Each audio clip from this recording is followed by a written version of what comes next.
Tom, I'm going lower quadrant to you first here. I'll start with you. It's the end of November, expected high of 52 degrees, perfect football weather, two undefeated teams. How much does home field mean for this game, for the game?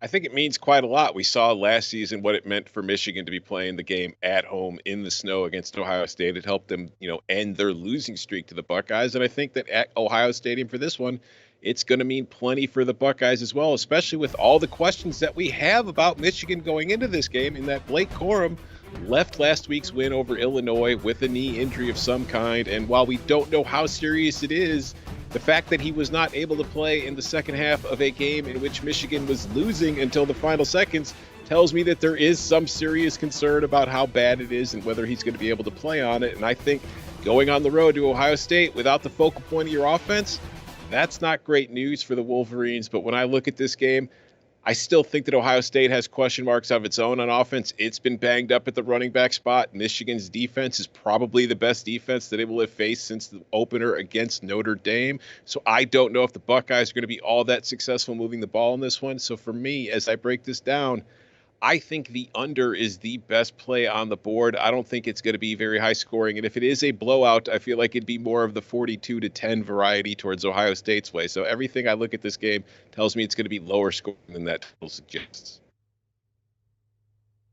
Yeah, I'm going to go with you right there, Tom. I'm going under. I feel like because it's a tight rivalry game, these teams will try to blow each other out. They want to beat you so bad that they're going to press, they're going to stress, and that's going to lead to inconsistent play in the first half. Plus, Michigan has that confidence coming into this ball game this year because they've gotten that monkey off their back. They've beaten Ohio State. I feel like this game will look a lot like that 2012, 2016 game where it's going to be very close. So I'm taking Michigan plus the points, but I do like the under.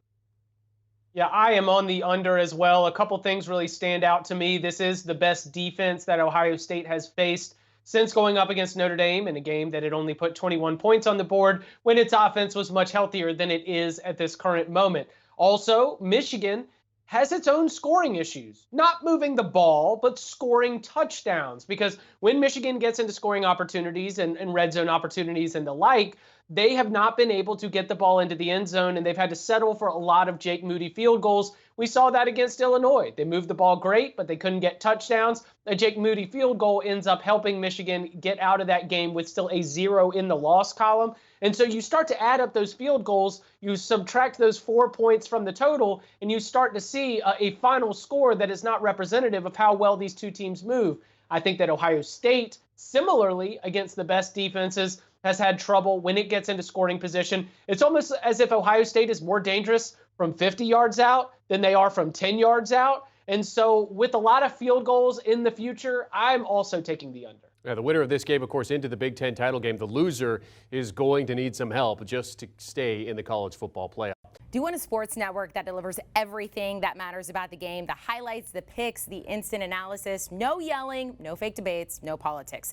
Hit the subscribe button and never miss a moment.